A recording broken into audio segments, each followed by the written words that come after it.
हारियों का, गरीबों का, महकूमों का इस्तेहसाल करके और इलेक्शन भी नहीं कराते ताकि सारा का सारा कब्जा इनके पास रहे। जमहूरियत हो तो ज़रा लोगों को बाइख्तियार बनाओ और फिर इलेक्शन कराओ। कि नहरें इन्होंने बहा दी हैं अंदरूनी सिंध में कि लोग उनके सामने खड़े ही नहीं हुए।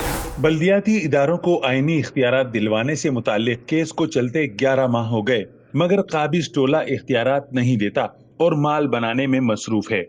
ये कैसी जमहूरियत है जिसमें बल्दियाती इदारों के पहले मरहले में 30% लोग बिला मुकाबिला मुंतखब हुए हैं।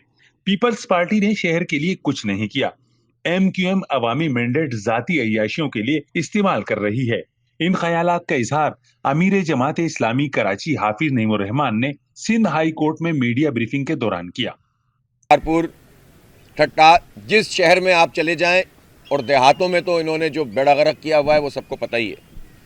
तो बल्दियाती इदारों को बाइख्तियार भी नहीं बनाते और इलेक्शन भी नहीं कराते ताकि सारा का सारा कब्जा इनके पास रहे और तमाम शहरी इदारों पे काबिज होकर ये लूट मार अपनी जारी रखें। अंदरूनी सिंध से हारियों का, गरीबों का, महकूमों का इस्तेहसाल करके उनको दबाकर उनकी राय को कुचल कर ये इक़्तिदार में आते हैं और सिंध असम्बली में अक्सरियत हासिल कर लेते हैं और कहते हैं जमहूरियत है। जमहूरियत हो तो ज़रा लोगों को बाइख्तियार बनाओ और फिर इलेक्शन कराओ। ये कैसी जमहूरियत है कि जो पहला फ़ेज़ बल्दियाती इलेक्शन का अपर सिंध में हुआ तो उस फेज़ में 30% लोग तो बिला मुकाबला मुंतखब हो गए पीपल्स पार्टी के। इतनी ज़्यादा दूध शहद की नहरें इन्होंने बहा दी हैं अंदरूनी सिंध में कि लोग उनके सामने खड़े ही नहीं हुए। तो भाई ये वडेरा शाही की ताकत है, ये जागीरदारी की ताकत है। ये लोगों को मस्क करके और उनको महरूम करके उनको दबाकर, उनको डराकर, उनको धमकाकर ये मैंडेट हासिल करते हैं और फिर उसके बाद कहते हैं कि देखो हम तो बड़े जमहूरी हैं। इनकी जमहूरियत देखनी हो तो देख लो इनकी पार्टी किस जमहूरियत पे चल रही है, विरासत पे चल रही है, वसीयत पे चल रही है। इस ख़ानदान का पैदा होने वाला हर बच्चा आका और पीपल्स पार्टी का 50 साल से अगर कोई कारकुन है और कोई रहनुमा है, कोई बुज़ुर्ग है, कोई लर्नेड आदमी है तो वो उनका ग़ुलाम। तो ये तो इनकी जमहूरियत है।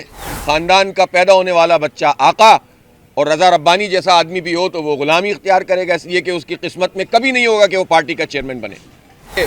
आज जज साहब ने इनको खासा जो है वो डांटा है और कहा है कि जो उनके एडिशनल सेक्रेटरी आए थे कि अब सेक्रेटरी को भी आना चाहिए और कंप्लाइंस के लिए चीफ सेक्रेटरी को भी आना चाहिए अगली डेट पर, और इनको आकर बताना होगा कि इन्होंने आइन की आर्टिकल 140A के तहत और सुप्रीम कोर्ट के फैसले के तहत क्या इख्तियार दिया है।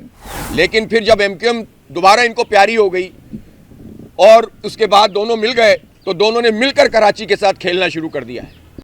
उनका मजीद कहना था कि जब टैक्स देते हैं तो ये हमारा हक है कि हमें तालीम, सेहत और बुनियादी सहूलियात की फराहमी यकीनी बनाई जाए, मगर विरासत पर चलने वाली जमहूरियत के लंबरदार पीपल्स पार्टी इख्तियारात पर कब्जा जारी रखने के लिए लोगों को डरा धमका कर मैंडेट हासिल करना चाहती है, जिसमें इन्हें हरगिज कामयाब नहीं होने दिया जाएगा। इस मौके पर सदर public aid committee Karachi, secretary इत्तिलात और दीगर भी मौजूद थे। कैमरामैन रिजवान अली के साथ कमरुर रहमान, जसारत न्यूज, कराची।